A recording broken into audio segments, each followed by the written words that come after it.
A simple and useful idea we all need at home, using disposable items.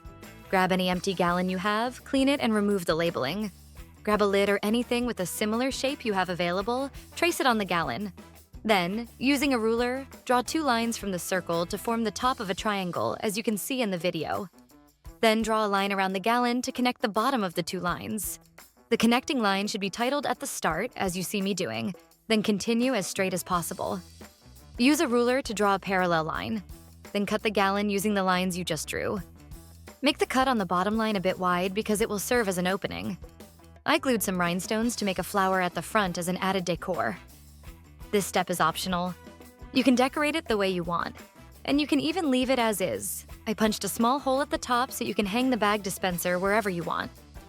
This is an amazing idea to organize the plastic bags in an efficient way, all while recycling and protecting the environment.